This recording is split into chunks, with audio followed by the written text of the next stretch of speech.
Hi there, and welcome to Peninsula Players Presents, where we are talking about the history of Peninsula Players Theatre. And I'm here with Audie again. Audie, hi, how are you Hey, today? I'm good. I'm doing real well today. Good. It's nice to see those plants behind you. It's greenery. I love the Greenery. Yes. Um, we're in 1959. This is part two. And just to recap what is leading up to where we are now, because it's a bit of a roller coaster. In 1959, around March 31st, the Bank of Sturgeon Bay started putting out foreclosure notices on the theater. Mhm. Uh, Despite that, Caroline Fisher, the founder, was fairly hopeful that things could be figured out and that the community would support the theater. But on Memorial Day weekend, around May 25th, she and her children were in a horrible car accident near Huntington, New York. And Caroline had to be hospitalized, and her daughter Dunya had to have a lot of stitches. And at that point, Caroline let everyone go who she had hired for the coming season. Mhm. So at that moment, it wasn't going to happen. But 2 weeks later, Caroline was feeling better, and she decides to fly to Chicago with her daughter Heloise and her son Rodian to start getting ready for the Start theater. the company. Yep, they But were when going to get the people to start. Yes. Yes, and but when she got to Chicago, she collapsed and was hospitalized with bronchiectasis, right? Yes. And again, things ground to a halt. But then on June 20th, Caroline, in her hospital bed, handed Heloise, her daughter, a clipboard of notes and asked Heloise to go up and open the theater. And the next day, June 21st, the Milwaukee Journal reported that the Peninsula Players Theater was, there wouldn't be one because of financial troubles. Great. Mhm. So here we have Heloise, who is 17, Mhm. and Rodine, her brother, who is 9, and they head up to Door County to open the theater. They do. They get on a Greyhound bus, and Heloise is nervous. This is a great responsibility, but she also feels that if she doesn't do this, her mother's spirits are just going to tumble, and that's not good for her health in the situation she's in. So, in addition to this disease diagnosis, she's also still recovering from the rheumatic fever that she's been battling. So, she is in ill health, but has a lot of gumption to still see this done. So, Heloise is like, okay, I have my mother's spirit. I can do this. So, she gets on the bus with Rodian And someone else. and a lawyer that a public interest lawyer, which is what Caroline could afford, traveled with them to Fish Creek to try to straighten out the financial situation that was going on with the theater.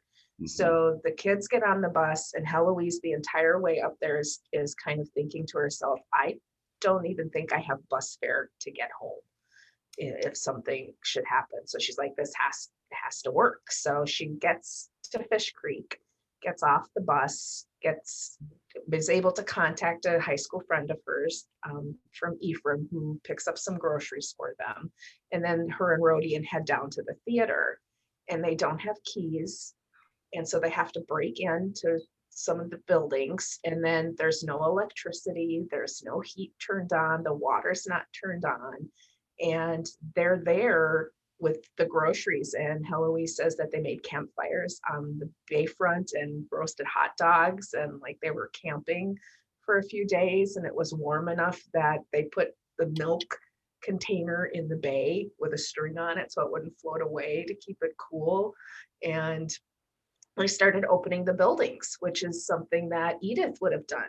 Yeah, thank goodness that this was, end of June, because Mhm. normally for us at the theater, when we get up in the offices, what, in April? Right, So yeah, it it's a could lot be snow on cooler, the ground and still. I know there's times it's like still snowed when I've arrived, so at least it's a little warmer temperatures for them, and they're starting to open things up and just air out the buildings, and they're sitting on the beach um, one day just taking a break, and Now, and they've been alone for 3 days, right? they've been alone for 3 days. So this is on day three that they're kind of sitting on the beach, and all of a sudden she sees the family dog, Armand, is running up towards her. And she's so relieved because she knows then that her dad has now, who's been flying.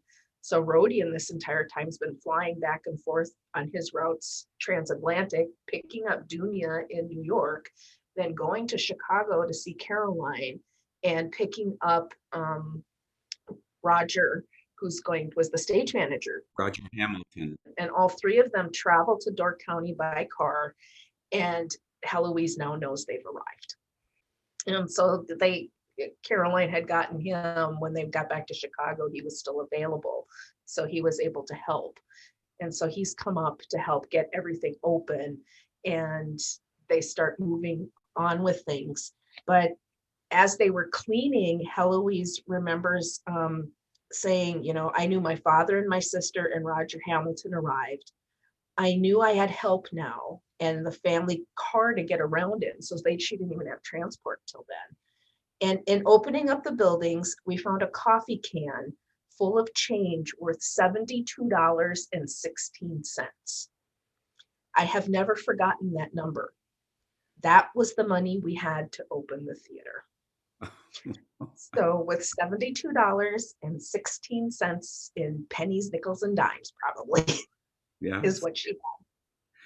Oh my goodness. Wow.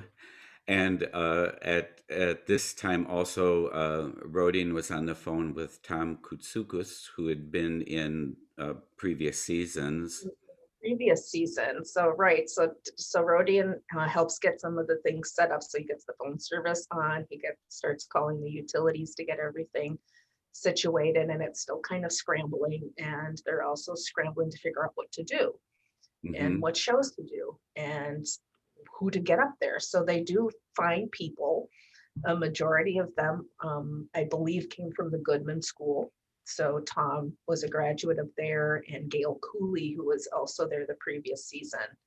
And since those two are coming up, they decided to open with a three actor show, Champagne Complex, and a new actor comes up to join them as well, named Howard Witt.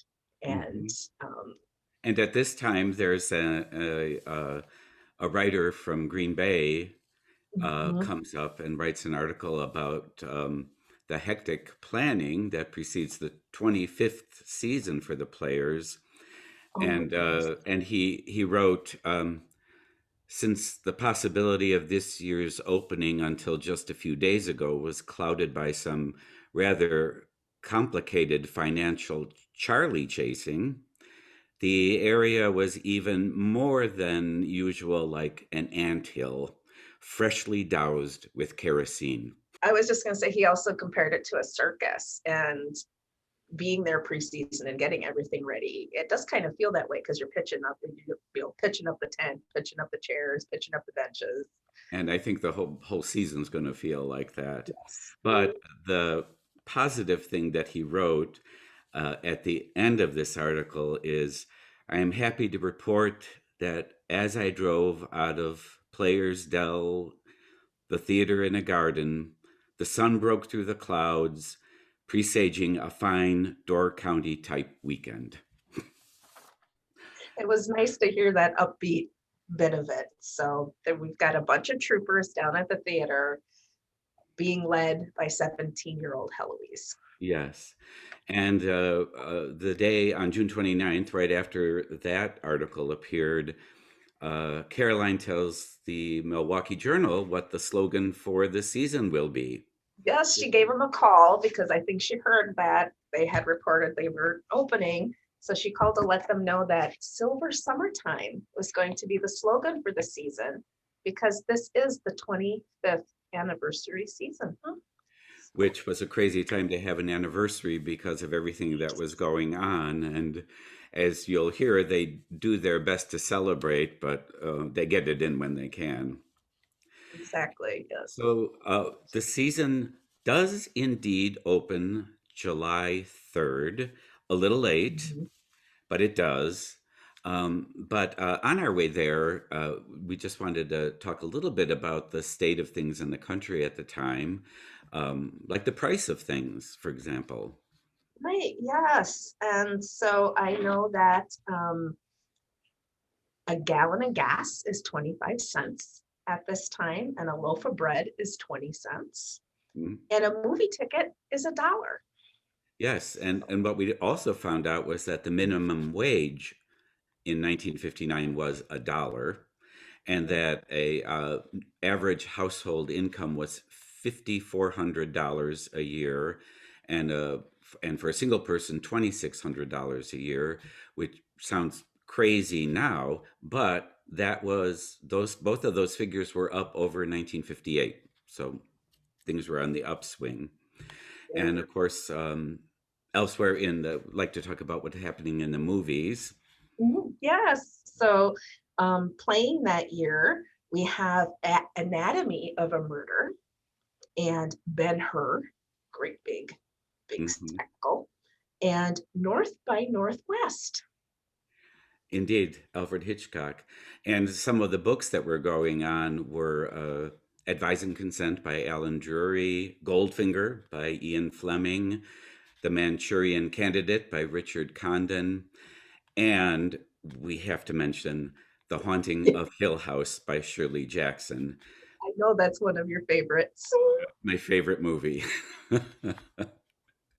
And then there were some well-known songs at the time. There was one of my mom's favorite singers, Frankie Avalon, came out with Venus. And we have the Coasters with Charlie Brown.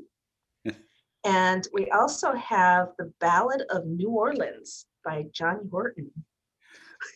Yes, which I And remember I can singing all sing the that one, time. Greg, can you?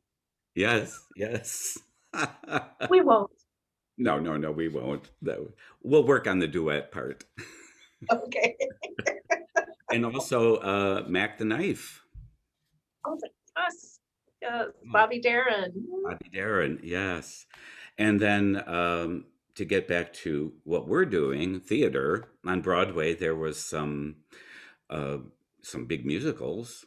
There was The Sound of Music, which was the last collaboration between Rodgers and Hammerstein, came out, and Gypsy, another really big musical. Yes, which I think is one of the best ones ever written. And then we also had some classic plays come out that season, including A Raisin in the Sun and The Miracle Worker. Hmm. And Which do you are, remember which big star appeared on Broadway that year, Greg, for an entire week? Judy Garland. oh, okay. Yes, yes, she did. Yes, she was in the middle of her concert career in those years. So we get to the beginning of the 59 season, silver summertime, 25 years of living theater. And we open, as you said, with Champagne Complex on July 3rd, which was a Friday, not a Tuesday. And Right. but tickets were not usual. Right. It was a, as the reporter said, and as we know, it was a chaotic opening. So just for them to even get to that point.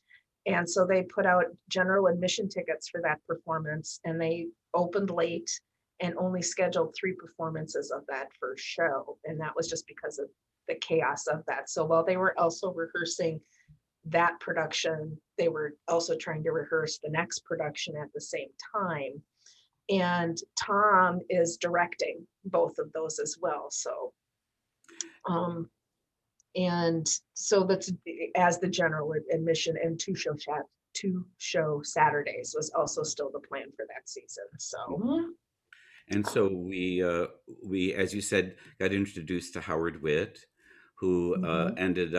I ended up working with at the Players and in Chicago later on. and Tom Koutsoukos, who had been in previous seasons, directed. But there's some interesting stuff about Tom we want to mention now. There is some interesting things about Tom I wanted to share. And in doing some of the research with Tom, not only did I find out that after he left Peninsula Players, he was on Broadway. He was cast in The Fiddler on the Roof. And oh, Dad, poor Dad, Mama's hung you in the closet, and I'm so sad. I think that's the full name of the show.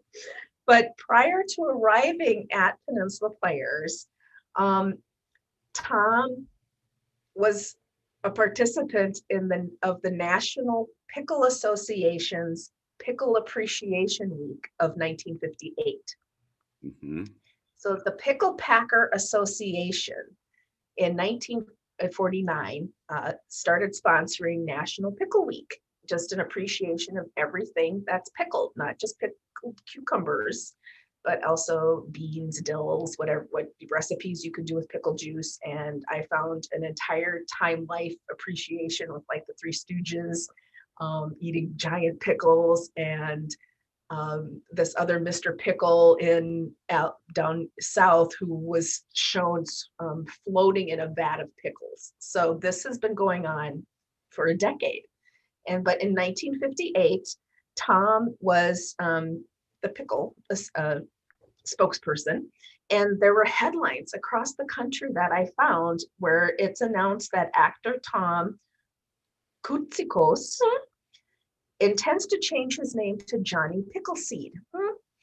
And that he said in the Chicago Daily Law Bulletin that his boyhood hero was Johnny Appleseed, but he preferred pickles over apples. So that's why he picked Pickleseed. So all across the country are these, and I know you have, in a previous video, you said that Peninsula Players Presents was hard for you to say, but the trend here was Packers preach their product's perfection with a peck of publicity. So that was almost perfect, Audie. It was almost perfect. So, but the headlines are just cracking me up. So pick a peck of pickle seed, and sour on names. He prefers dills, and pickle seed will look good in lights. So there was just all over, and that was going on up until even when Tom arrived on property in Door County. Just his name was across the country in newspapers. So that was Tom, and we're glad to have him on board for this season.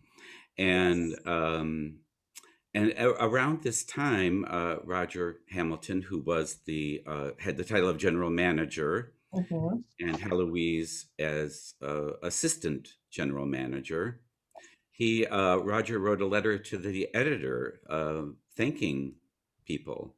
He did, and it was very nice because it was a reflection when Caroline, in 1957, when the pavilion was put up, Caroline also sent a letter to the Door County Advocate thanking all of the businesses that sponsored them. And so Roger did the same thing with the company, thanking all of Door County with their open arms that they were received. And he especially wanted to thank Chan Harris and Mr. Birching for helping and supporting them when they first arrived at the theater and for that season, and all of their support. So just wanted to also then thank those families, the Harris family and the Birchings for Bernshine, it might be Bernshine, Herman Bernshine, but they were just real supportive of the company and to help get them up and going that season. So we're up and running, and the second show opens on July 7th, Gigi, with had Michael Westfield and Mildred Shelton, who are a married couple in the show, and Linda Siegel plays Gigi.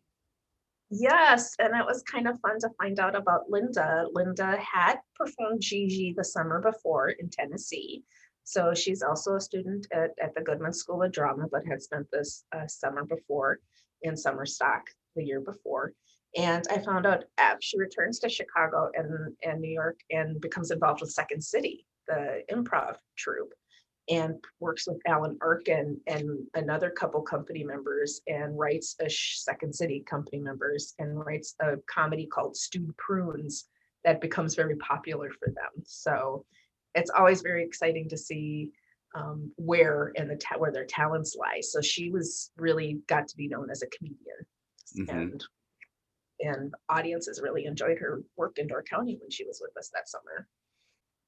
And also at this time, Rodian, the father of the family, was he was busy helping with the bills and also had medical bills Right. now. Right. So they've got the family apartment in New York, and he's still flying transatlantic back and forth. He's visiting his wife that he loves in Chicago. She's confined in the hospital, and then drives to and from Chicago to Door County to see his kids and to make sure that they're doing okay, while also helping with whatever he can to help keep the theater going. So it's just that entire season for the whole family is just going to be chaotic and emotional. And I think you and I, in preparation for this, just how chaotic every season is that we do. There's always something, but to add all of this other stressors onto it, wow. Yes, starting a season with $72.16. And Rodian was still flying, but I think his job may have been a little quicker and easier now. Right, because at this point now, the Boeing 707 is in use for flights. So we're hoping that those trips transatlantic are a little quicker for him, so that he's able to do what he needs to do and to support the family. Then the next show opens July 14th, but there was a little bit of a kerfuffle getting to what that would be. Right, they were planning, like when the reporter stopped by, the Green Bay Reporter, they were thinking of doing Candlelight as the third show.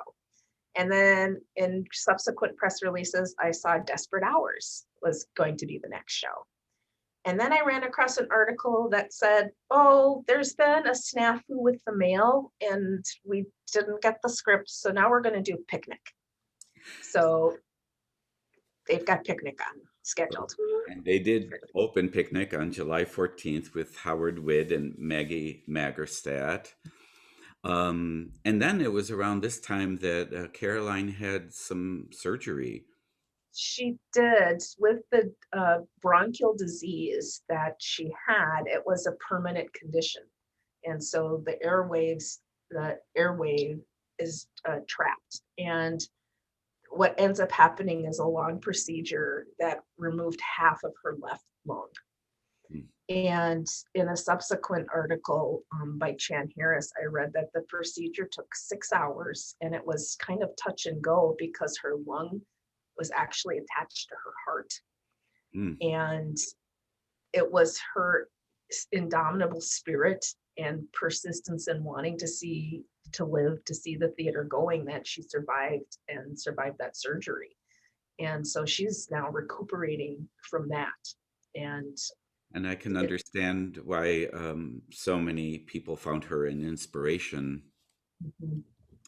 And yes, at the same time, around the same time, Rodian appeared on television. did. He was trying to support the theater.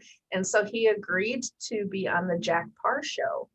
And he was a guest called The Mysterious Relative. And so people had to guess who he was related to. And well, he's Basil Rathbone's son. And so that was revealed. But Rodian just really wanted to talk about his wife and talk about the theater in Wisconsin and really plug that. But Jack Parr just kept asking him about his dad. Well, he did what he could do. He did. Yes. Yes. Um, well, good for him. And then Born Yesterday opens July 21st. Tom Koutsoukis directed with that married couple, Michael Westfield and Mildred Shelton. And so that during the run of this show, Born Yesterday, was the date July 25th, which would have marked the 25th anniversary of the theater, founding of the beginning of the theater. Yeah, the beginning, the entire beginning. So if you're just watching this episode, you can go all the way back to 1935 and start up and join us. But July 25th. And up until that time, I kept seeing articles in the newspaper for a celebration to be that Saturday. That there would be, they would not, the Saturdays were 2-show Sundays, so they were going to cancel the one at 6 o'clock and just have a party. And people would go to the 9:30 show. And I kept seeing articles in different newspapers for that. But I never saw a follow-up, like anything in the town columns, like, oh, we enjoyed, the show and the celebration of the event. And so I think they canceled it. And there was at some point, I saw it had been canceled and then postponed until August 18th. So with all the chaos that's going on of this entire season, that's something that they don't have time to plan. But it was very nice that the Green Bay Press Gazette and the Door County Advocate did celebrate the anniversary in a way. They did, which was very nice. They were very supportive and celebratory of the Peninsula Players, and they did full page photo features of the Fishers who founded the theater, some of the recapping the highlights of past seasons, celebrating the successes and everything else, and then encouraging people also to attend, that this is a great institution and a great thing for Door County to have this professional company. So yes, it was very nice of them to do that.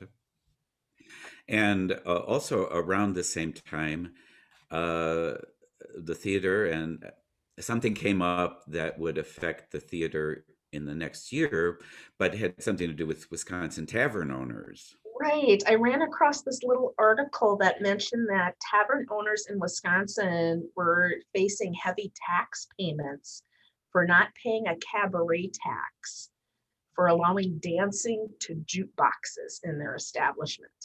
And I just so what's, I'm not sure what's going on with tax laws and who knows ones or other, but yeah, there's some IRS tax things going on in the state. Because the next year the IRS gets involved. Yeah, IRS comes knocking at the Peninsula Players door. So and about an amusement tax. Mm-hmm. Yes. Whoa! Oh, yay! And then the next show, The Little Hut, opens July 28th, and we actually have a program for that. We have a program for that saucy and naughty show. Because that was the press releases sort of. It was, yes, it was, a saucy and naughty farce concerning a shipwrecked triangle, a wife, her husband, and her lover. Yes. So we have Tom and Michael and Gail as the main characters with this. And so I really think they were really upfront with it being naughty and saucy because of what happened with the cat on the hot tin roof in previous years. Right. But Michael Westfield had to pull out. He did. I was reading he got a virus of some kind, but I don't know the follow through. So not having a playbill from that time period, I'm not sure who went on for him or, if they read by book. I know there's been years where we sent actors on with scripts in hand to just keep things going. So. And as you've seen, and as we've said, there were in this year not a lot of playbills and photos available to us. And considering how crazy it was, I'm sure that a lot of the company wasn't even thinking about that. Right, exactly. They were just thinking of the next day and the next show and just to keep it going and right. everything. So this show, The Little Hut, closed on August 2nd. And August 2nd was also the birthday of Amy McKenzie, Jim McKenzie and Jean Boland's daughter. Yes, and so Jean and Jim celebrated that. And that was was exciting news for everybody. Because as we know, Amy kind of grew up at the Players and was involved with them for a very long time. Yes. And so welcome, Amy. And then A Streetcar Named Desire opens August 4th, and we do have a handbill for that. And that was with Howard Witt and Hilda Sims. Yes, and Hilda has a very deep history, and we know 1959 is full of stuff. But Hilda made her Broadway debut in 1946, in the late 40s, in a all Black production, so all Black actors in a production of Anna LaCosta, and it was the first story on Broadway, the first play with an entirely Black cast that didn't focus on a racial issue. And so it was very noteworthy and a prominent event to happen at that time. And after that season, she had met then our company member, Richard, who was Heathcliff in Wuthering Heights, in other things that they were working on. So both she and Richard were cast as Romeo and Juliet in a production in Chicago that was to be an interracial production. So, and we really want to go a little bit more in depth with Hilda, but we want to keep moving on with 59 as well. So we're not brushing her aside. We're going to give you a special all on Hilda and her career. Yes, and our next presentation, also in celebration of Black History Month. Mm-hmm. So after Streetcar, Blithe Spirit opened August 11th by Noel Coward. And then Bus Stop by William Inge opened August 18th, which was a must-see, apparently. Yes, the Green Bay reviewer just loved it. He thought everybody did a wonderful job. He loved the Romeo and Juliet sequence between Tom and Gail within that production, and just was really encouraging people to come up and see that. So. And up until now, we had a set designer. Yeah. Robert Elton was doing the sets for the entire season. But for that production, it really was a whole company. All members of the company working together to make this season happen. Mm-hmm. So not only was Heloise in the office and listed as assistant general manager, and managing the people, so she was also still out hand billing, selling tickets, standing on the corner of Fish Creek, just like her mother did before, selling maybe 2-for-1s, trying to get people to come to the theater. Dunya is also helping to paint the sets. She's helping to hang the lights, be an electrician, and do some costuming as well. And Dunya's 15. So everybody's chipping in. And these 2 young men who were apprentices that season built and designed the set and lighting for Bus Stop. And it was the first time they had ever done that, ever. And they did a good job. And it was James DeLong and George Bellherm, I believe. So well, kudos to them. Indeed, especially considering that they were probably interns. Mm-hmm. Right, yes. Exactly. And that's always been a wonderful thing about the players, everyone jumping in and helping out, and having a company of people there from, babies to like old farts like me. Right. It's a wonderful combination of people. And it's the energy too, because it just keeps you going. So. Indeed.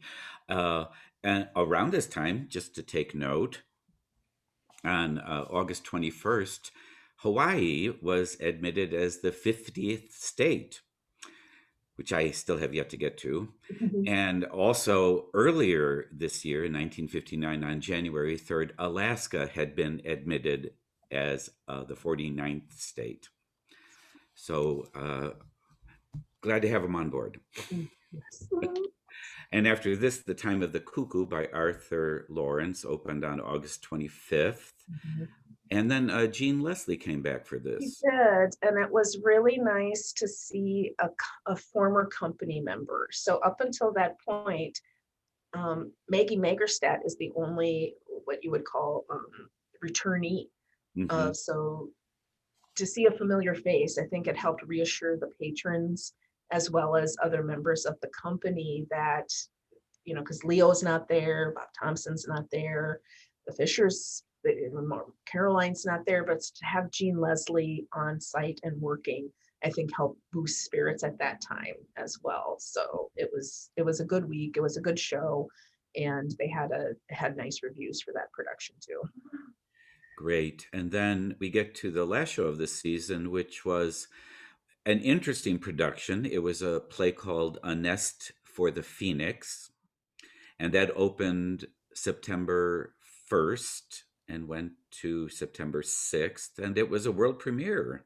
It was a world premiere, and the playwright had been in conversations with Caroline for a few years. She'd been approaching Caroline to say, hey, you know, I'd like you to do this. I'd like you to do this. Well, the playwright, Joy Walker White, was a widow of a Texas rancher and really did have funds. And so she told Caroline, I'll back it.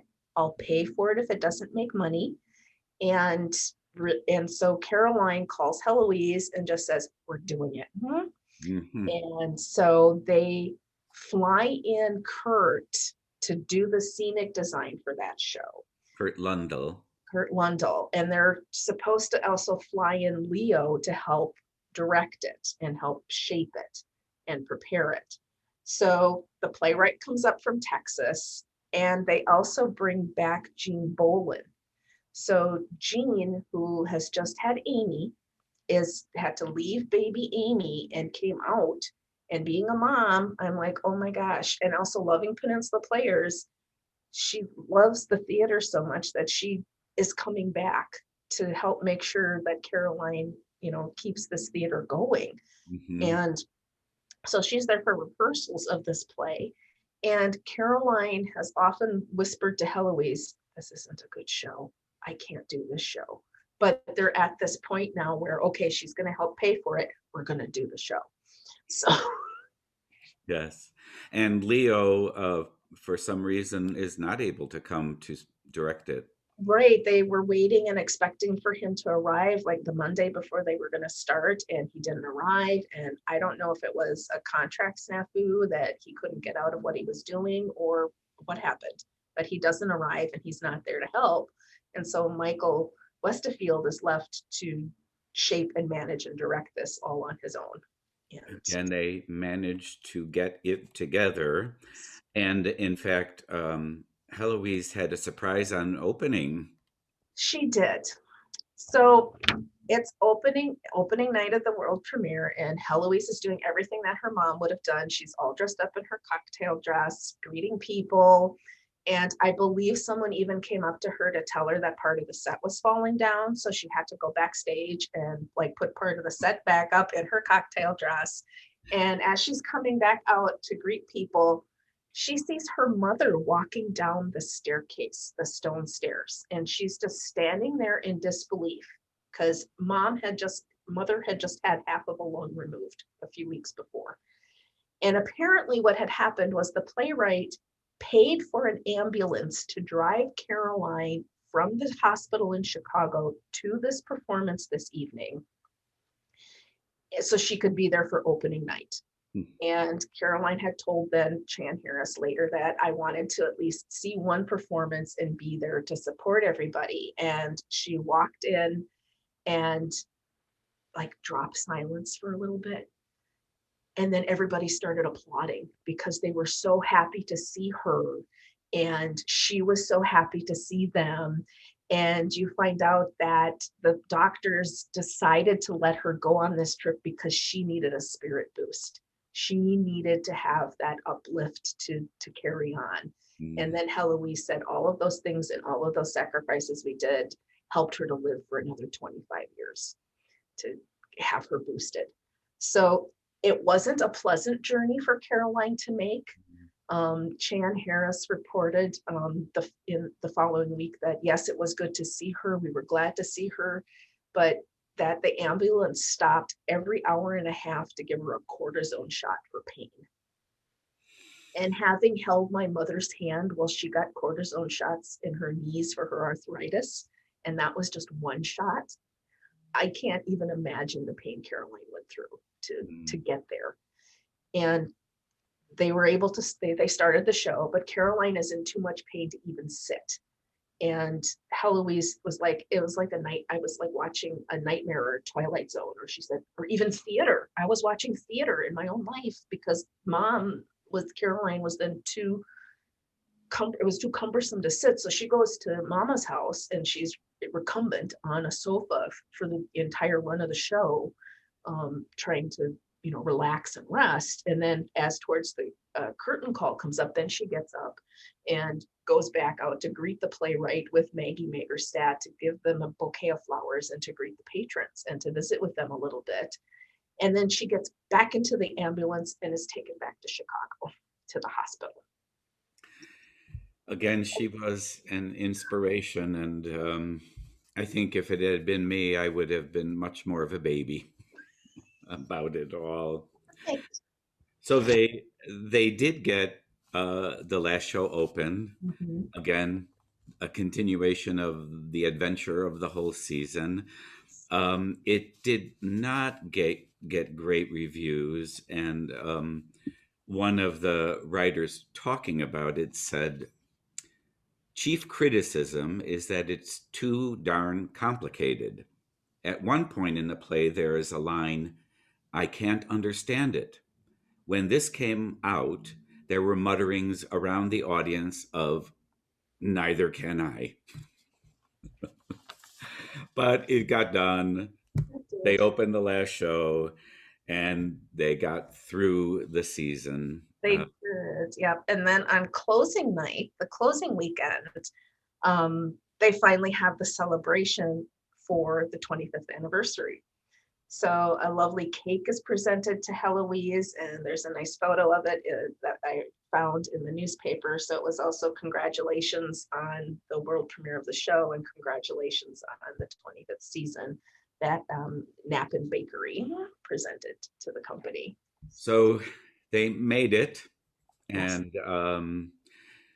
and that's where we'll end today.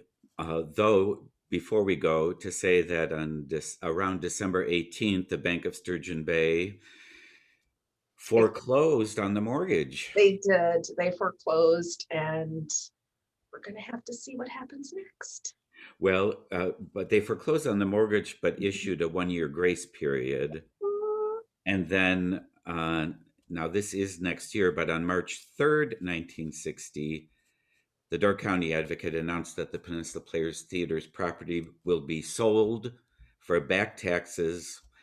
And, well, all's topsy turvy. All is still topsy-turvy, yes, and we're going to share that with you in a couple of weeks, what happens. So you'll have to stay tuned. So But come back and yeah, we just, yeah, all right. see what happens. And does the theater survive? We'll find out later. Okay. Thanks for being here. And thanks, Audie, again. You're very welcome. Thank you, Greg. See you then.